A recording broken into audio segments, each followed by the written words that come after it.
नमस्कार, मैं Deepti Sharma Joshi from checkmate. आपकी सेहत की जिम्मेदारी हमारा वादा। इसी पंच लाइन के साथ आज मैं ये कार्यक्रम शुरू करना चाहती हूँ और हमारे साथ स्टूडियो में उपस्थित है डॉक्टर शशि भूषण गुप्ता। डॉक्टर शशि भूषण गुप्ता पेशे से एक मानसिक मनोरोग चिकित्सक है और इन्होंने अपनी एमबीबीएस की पढ़ाई के बाद अपना डिप्लोमा इन साइकाइट्री और डीएनबी इन साइकाइट्री किया। उसके उपरांत इनके बहुत से इंटरनेशनल पेपर्स भी प्रेजेंट हुए और सर का जो मेन कार्य प्रणाली है वो de addiction, marriage counselling, then adult psychiatry, also ketamine therapy के लिए काम करते रहे हैं।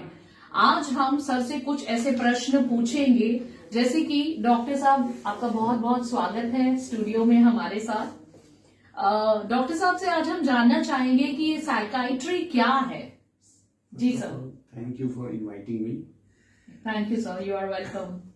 साइकेट्री, जब हम बात करते हैं साइकेट्री का तो एक डिफिनीशन होता है मेंटल इलनेस का। तो जो part of medicine mental illness के ट्रीटमेंट में हेल्प करती है, चाहे उसको ट्रीटमेंट के लिए जो हम लोग मेडिसिन की स्टडी करते हैं उसको हम लोग साइकेट्री कहते हैं। अलग अलग तरह की मेंटल इलनेस होती है जिसको खासकर ICD-10 और DSM-5 में क्लासिफिकेशन के थ्रू बांटा गया है, जिसमें मुख्य रूप से अगर कहा जाए तो डिमेंशिया की प्रॉब्लम होती है, नशे की प्रॉब्लम होती है, स्किज़ोफ्रेनिया जिसको वहम की बीमारी कहते हैं, बाइपोलर डिसऑर्डर्स, मूड की जो ऊपर और नीचे होता है, डिप्रेशन की समस्या, एंजाइटी की problem, sleep related problem, OCD जैसी समस्या, सेक्सुअल रिलेटेड प्रॉब्लम, खास कुछ इम्पल्स रिलेटेड डिसऑर्डर्स, बच्चों की कुछ समस्याएं जैसे ADHD, ऑटिज्म। तो ये सब समस्याएं मुख्य रूप से साइकेट्रिक या मेंटल इलनेस होते हैं और जो इन चीज़ों को ट्रीट करते हैं उनको हम लोग साइकेट्रिस्ट कहते हैं। डॉक्टर साहब, मैं ये जानना चाहूंगी कि एक साइकाइट्रिस्ट एंड साइकोलॉजिस्ट के बीच में क्या अंतर है और कब किसी पेशेंट को साइकाइट्रिस्ट को कंसल्ट करना चाहिए और कब एक साइकोलॉजिस्ट के पास पहुंचना चाहिए। So psychiatrist is a holistic branch. जब भी हम लोग किसी भी मेंटल इलनेस का ट्रीटमेंट करते हैं तो it needs a group. Okay, तो ऐसा नहीं है कि एक साइकेट्रिस्ट अकेले किसी का इलाज करता है। We need help from psychologist, psychosocial worker, we need help from psychiatric nurses and other teams. Okay, so जब हम लोग साइकेट्रिस्ट और साइकोलॉजिस्ट कहते हैं तो साइकोलॉजिस्ट वो लोग होते हैं जो ग्रेजुएशन साइकोलॉजी में करके फिर मास्टर्स साइकोलॉजी में करके MPhil करते हैं। अलग अलग डिपार्टमेंट होती है उनमें, जैसे clinical psychology, institutional psychology, industrial psychology, counselling department. तो उस तरीके से जो खास प्रॉब्लम होती है जैसे क्लिनिकल साइकोलॉजिस्ट, तो जो क्लिनिकल रिलेटेड बीमारियां होती है, डिप्रेशन, एंजाइटी या फिर स्किज़ोफ्रेनिया, तो इसमें कैसे हम लोग काउंसलिंग कर सकते हैं, कैसे थेरेपी दे सकते हैं, इसको वो लोग ज़्यादा पढ़ते हैं। काउंसलिंग में जैसे एग्ज़ाम रिलेटेड स्ट्रेस है या फिर मैरिटल डिस्कॉर्ड है या फिर डे टू डे एक्टिविटीज़ के स्ट्रेस को कैसे हम लोग संभाल सकते हैं, उसके लिए जो थेरेपी करते हैं काउंसलिंग, सिंपल काउंसलिंग। फिर इंडस्ट्रियल साइकोलॉजी, जो लोग इंडस्ट्री में काम करते हैं उनके अलग अलग तरह के स्ट्रेस होते हैं। सर, ये कॉर्पोरेट्स में ज्यादा देखी जाती है कि कॉर्पोरेट्स का सेडेंटरी लाइफस्टाइल है, उस वजह से मैंने देखा है कि कॉर्पोरेट्स में बहुत लॉन्ग आवर्स एक ही कुर्सी पे बैठ के all the time they are on computers. तो आप इस तरह के जो पेशेंट्स आपके पास आते हैं, क्योंकि कॉर्पोरेट में ये प्रॉब्लम बहुत ज्यादा बढ़ गई है, तो किस तरह का आप उनको ट्रीटमेंट रिकमेंड करते हैं सर? फर्स्ट ऑफ ऑल हम लोगों को ये समझना होगा कि प्रॉब्लम है या नहीं। जी, हम लोग प्रॉब्लम तब कहते हैं जब किसी भी पर्सन का इम्पेयरमेंट होता है, impairment in social life, occupational life, academic life. तो जब पर्सन अपने पर्सनल लाइफ में, सोशल लाइफ में, एकेडमिक लाइफ में सही से परफॉर्मेंस नहीं दे पाता है एंड जो उसकी कैपेसिटी है उससे वो काफ़ी कम परफॉर्म करता है, जिसकी वजह से उसका जो पर्सनल ग्रोथ है, एकेडमिक ग्रोथ है, वो काफ़ी कम हो जा रहा है एंड ही फील्स कि he needs help. Then we need to understand कि हाँ, we need to give him some therapy.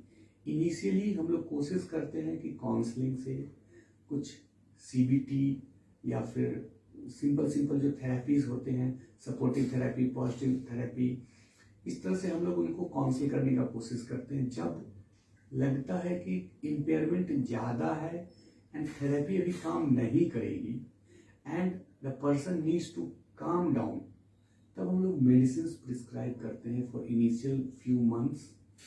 Once the patient settles down sorry, तब हम लोग कोशिश करते हैं कि थेरेपी पे ले आए एंड ग्रेजुअली हम लोग दवाइयों को बंद कर देते हैं। डॉक्टर साहब, मैं आपसे ये जानना चाहूंगी कि एंजाइटी डिसऑर्डर क्या है।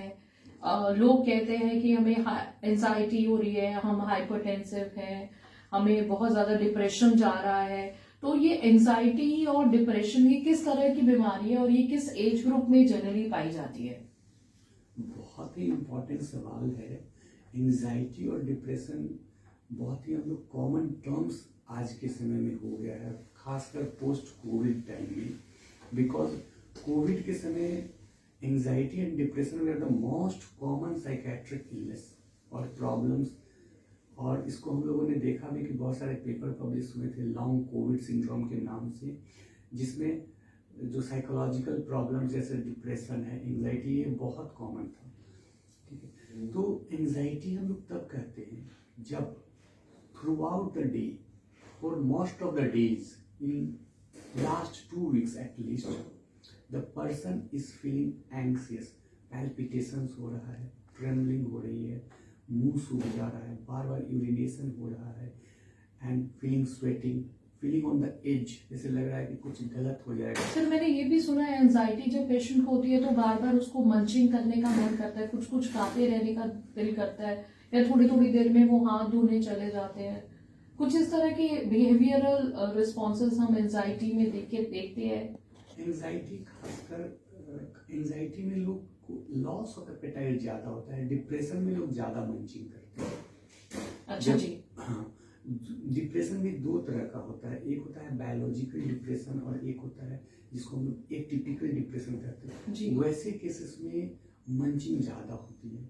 ओके। एक अलग तरह का डिप्रेशन होता है कैटाटोनिक डिप्रेशन, जिसमें लोग खाना भी छोड़ देते हैं। So both kinds of depressions are different. The treatment we will give something similar, लेकिन दोनों डिप्रेशन है, डिप्रेशन में दोनों चीजें पाई जाती हैं, ज्यादा मंचिंग भी और कम खाना भी, avoidance of food, loss of appetite. Sir, इतना ज्यादा मूड स्विंग्स हमने देखा है कॉर्पोरेट में, कुछ लोग कहते हैं हमें बहुत एंजाइटी हो रही है, हमें पैनिक अटैक्स आ रहे हैं, हमसे टॉलरेट नहीं हो रहा, और बहुत तेज तेज वो लोग चिल्लाना शुरू करते हैं और थोड़ी देर बाद बहुत नॉर्मल होकर वो बोलते हैं कि हमारे को एंजाइटी अटैक आया था इसलिए हमने ऐसे किया। तो हम किस तरह से जान पाए कि ये सच में एंजाइटी अटैक था या एक ये बिहेवियरल रिस्पॉन्स है? एक्चुअली ये पर्सनैलिटी डिसऑर्डर्स एक बहुत इम्पोर्टेंट एंड ऐसा एरिया है, साइकेट्री का ग्रे एरिया है, जिसमें बहुत कम लोग डायग्नोसिस बनाते हैं। जी।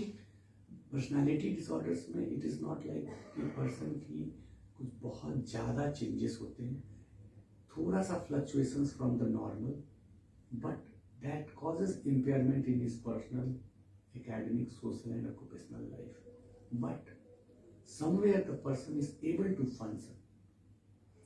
अलग अलग तरह की पर्सनालिटीज होती हैं, borderline personality, histrionic personality, dependent personality, तो जिसमें क्लस्टर बी और क्लस्टर सी जो पर्सनैलिटीज होती हैं वो अच्छा फंक्शनिंग करती है, बट समवेयर उनके जो सोशल रिलेशनशिप्स होते हैं या फिर ऑक्यूपेशनल फंक्शनिंग होती है उसमें काफ़ी इम्पेयरमेंट आ जाता है इस वजह से। अब जैसे कि किसी को ट्रस्ट इश्यूज है, स्किज़ोइड पर्सनालिटी, इसकी जो ट्रिपल पर्सनालिटी है वो किसी को ट्रस्ट कर ही नहीं पाते, so they will check everything. अब एक मिनिमल लेवल ऑफ कोऑपरेशन के लिए जब when you are working in an office minimum level of cooperation चाहिए, मिनिमम लेवल ऑफ ट्रस्ट चाहिए. बट दिस पर्सन, जिसको अगर स्किज़ोइड पर्सनालिटी है या paranoid personality, he will not have those trust, okay, and he will hold grudges. So we have to look into that also कि ये personality. Second thing is important कि coping skills. अगर मैं आज बहुत एंग्सियस feel कर रहा हूँ तो मैं क्या करता हूँ? मैं पानी पीता हूँ, मैं जॉगिंग के लिए चला जाता हूँ, मैं अपनी फैमिली के साथ मूवी देखने मतलब आप अपना टाइम डाइवर्ट कर दीजिए, अपनी एनर्जी को कहीं और काम में डाइवर्ट करते हैं. जी. कुछ लोग जब एंग्सियस होते हैं तो दे फील कि गुस्सा करना होगा, चीजें तोड़ना होगा, नशा करना पड़ेगा, ठीक है, किसी से लर्न करते हैं, एक्सीडेंट कर लेते हैं. So we have to teach them. It is like कि they don't know the right way of coping.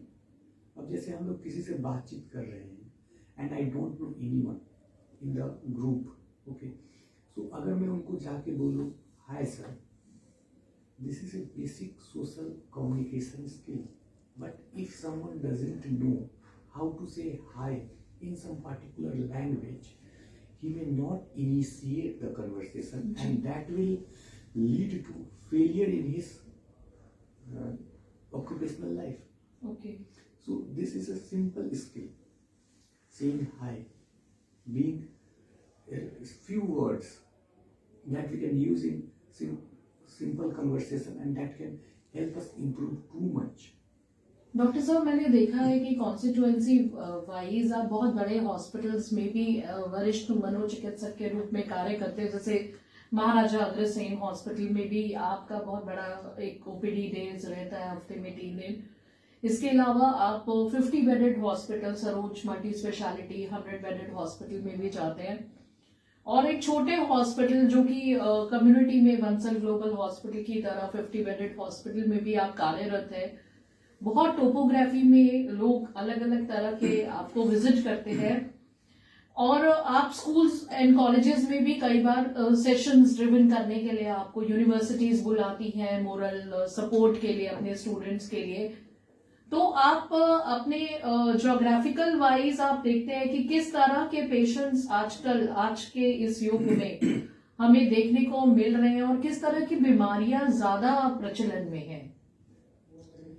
पहले के समय में जैसे साइकेट्री में माना जाता था कि स्किज़ोफ्रेनिया, बाइपोलर डिसऑर्डर्स ये सब कॉमन है. बट आज के समय में ओल्ड एज रिलेटेड प्रॉब्लम्स जैसे नींद की समस्याएं, insomnia, memory related issues, behaviour problems in old age, ये काफ़ी कॉमन हो रही है. इसकी वजह से चिल्ड्रंस भी गिल्ट फील करते हैं कि are we not able to take the proper care. Okay, similarly childhood related problems, ADHD, autism, language delay, specific learning disorders, this has become very common. One thing that has come into recent focus and has been gaining attention throughout the world is internet addiction. अभी इसके लिए कोई exact diagnostic criteria नहीं आया है, but internet addiction is one thing that is quite prevalent right now. Mobile addiction, internet addiction, gambling, gaming, these are different kind of. तो sir, आपको लगता है इससे हमारे दिमाग पर बहुत गलत असर पड़ रहा है? अगर हम बहुत घंटे तक गेमिंग कर रहे हैं या इंटरनेट एक्सेसिबिलिटी कर रहे हैं, तो आपको लगता है कि ये भी साइकोलॉजिकल प्रॉब्लम्स को शुरुआत कर रहे हैं इंसान की लाइफ में? जो रिसेंट चेंजेस आई हैं जी डायग्नोस्टिक क्राइटेरिया में, उसमें बताया जाता है कि जो इंटरनेट या मोबाइल ज़्यादा यूज करते हैं, that is similar to alcohol addiction. Okay, it is also a type of stimulant these people want. So alcohol या फिर कोई भी जो सब्सटेंस का एडिक्शन होता है, वो लोग लेते हैं because they want to be in a flow, they want to be in a state of mind that gives them a state of zone or flow. ठीक वैसे ही जो गेमिंग है, गैम्बलिंग है, इंटरनेट यूज है, that makes that person in that zone. Okay, so somewhere the same area of brains are damaged. Okay, and जब हम लोग नशा छोड़ते हैं जैसे अल्कोहल, तो जो विड्रॉल सिम्टम्स होते हैं ठीक वैसे ही विड्रॉल सिम्टम्स आजकल बच्चों में पाए जाते हैं जब वो सडनली मोबाइल छोड़ते हैं। किसी वजह से अगर मोबाइल आज नहीं मिला उनको, the temper tantrums and different kind of anxiety, depression, restlessness that you will see in those kids are very much similar to the problem that you see in alcohol withdrawal. या sir, अब मैं चलते चलते एक आखिरी प्रश्न आपसे पूछना चाहूंगी कि क्या आपके पास टेली साइकाइट्री के लिए कोई सुझाव है, क्योंकि कोविड के पीरियड में आपने काफी कार्य किया, आपने बहुत सारी आपकी बुक्स भी पब्लिश हुई, और कोविड में जाते जाते एक चीज तो उभर के आई कि साइकोलॉजिकली जो डर गया वो कोविड से मर गया, और जो नहीं डरा वो कोविड में जी गया, वो कॉम्बैट कर पाया। तो मैं ये जानना चाहती हूँ कि टेली साइकाइट्री के लिए आप क्या चाहते हैं कि गवर्नमेंट के लिए, या आप किस तरह से टेली साइकाइट्री में हम ट्रीटमेंट्स दे सकते हैं? टेली साइकाइट्री एक उभरता हुआ ब्रांच है। अभी गवर्नमेंट ऑफ इंडिया ने टेली मेडिसिन गाइडलाइंस लाई थी। सून आफ्टर दैट अलॉन्ग निम्हांस जो बैंगलोर में है, along with the telemedicine people, they have drafted a guideline कि हम लोग को टेली साइकेट्री कैसे प्रैक्टिस करना है। My topic of thesis was also on this topic only कि what is the acceptance of people like the patients and their caregivers for tele psychiatry. Okay, so जो app related हम लोग help दे सकते हैं patients को, तो telepsychiatry is quite useful. Sir, हमने आपके साथ कोविड के टाइम पे काफी सारे वेबिनार्स करे, जब इंटरनेशनल कंट्रीज के डॉक्टर्स हमारे साथ यूके, ऑस्ट्रेलिया एंड यूएसए के बैठे, हमारा काफी सारे लाइव शोज भी हुए, और कई बार हम पेशेंट को जाके मिल नहीं पाते थे और पेशेंट को साइकोलॉजिकल फोबिया होता था, तो उस टाइम हमने कई बार आपसे हेल्प ली उन पेशेंट्स को ठीक करने के लिए, उनको साइकोलॉजिकली उनका मोरल बूस्ट करने के लिए, क्योंकि आइसोलेशन में कभी कोई रहा नहीं और एकदम अपने को आइसोलेट करना, और 21 डेज तक सेकेंड कोविड में तो काफी लंबा टाइम आइसोलेशन का रहा। तो आपके हिसाब से टेली साइकाइट्री एक अच्छी फील्ड है, और मैं चाहूंगी कि एक पूरा सेशन हम आपके साथ टेली साइकाइट्री पे करें, क्योंकि आपने इस पे थीसिस भी रखे हैं, और इंटरनेशनली कई बार पेशेंट्स जो, जैसे कई लोग बाहर है और उनके माँ बाप इंडिया में रह गए हैं, या कुछ लोग बाहर चले गए हैं, वो लोग अपना ट्रीटमेंट नहीं करा सकते हैं, तो वो ऑनलाइन इतने बड़े डॉक्टर्स को ढूंढते हैं, और इंडिया तो एक मेडिकल हब है इस समय वर्ल्ड का। हमारे यहाँ पर accessibility for doctors and for best doctors is so easy, and the best medical treatments we are providing in the world. तो मेनली अफ्रीका जैसी कुछ कंट्रीज है, Uganda, Rwanda, Kenya, Ghana, Nairobi, वो अब भी हमसे 20-20 साल हमारे मेडिकल टेक्नोलॉजीज में पिछड़ी हुई है। बहुत सारी चीजें हैं, ऑन्कोलॉजी अभी वहां पर उतना डेवलप नहीं है, psychiatry is not develop, neurosciences, neurosurgical fields are not develop. तो ऐसी बहुत से कंट्रीज के लोग उनको अपॉइंटमेंट्स भी नहीं मिलते, क्योंकि वहां डॉक्टर्स के जो विजिट्स है बहुत इजीली हो नहीं पाते, और डॉलर्स में कॉस्टिंग बहुत हैवी रहती है।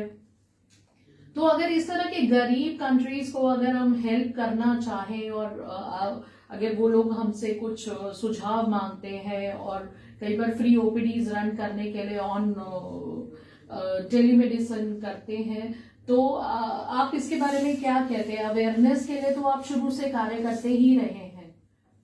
Thank you for asking that, but everything has its pros and cons. Yeah. When you practice something medical, जी, there is some risk associated with it. जी सर। और जब आप किसी को प्रिस्क्राइब करते हैं कुछ भी, कुछ साइड इफेक्ट्स होते हैं जी, okay, there is a high risk that they may sue you.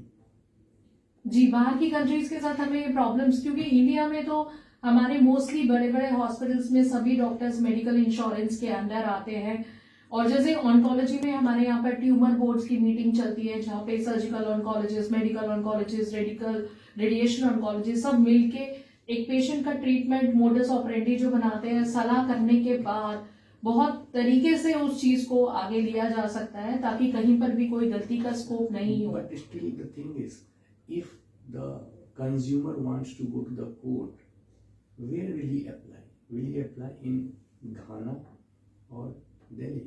Ji, And if he applies in Ghana, how will we approach the court? तो sir it is always advisable कि once they want some problems they can send the reports to us and then we will call them in our country and then we can get them treated. Or we can have some kind of MOUs where this kind of things are raised into consensus ki haan, if something happens or we are able to fully counsel them, these are the effects, these are the side effects, and this is how the thing works, and this is how the thing fails. So if we want to approach such people, we need to be very extra cautious also. Yeah, because many times language problem is also a barrier. Yeah. Many people don't understand English and their local language our doctors don't understand. And sometimes the reports which are coming from there, they are not printed in English language. Exactly. So to understand those things are really very tough. And in India, we are having best to best diagnosis like CT, PET scan, MRI, radiology, all technologies are there. And I think in those African countries, still diagnostics is not that powerful. So definitely sir आज हमने हमें बहुत ही अच्छा ज्ञान दिया and we are highly obliged and felicitated. आज हमारे श्रोताओं को anxiety, depression, bipolar disorder, OCD and the drug addiction के बारे में काफी कुछ जानने का मौका मिला और टेली साइकाइट्री के बारे में भी हमने जाना और किस तरह से हम अपनी लाइफस्टाइल को इम्प्रूव कर सकते हैं डॉक्टर साहब ने बताया। तो मिलते हैं आपको एक छोटे से ब्रेक के बाद। Thank you so much. Thank you. नमस्कार सर।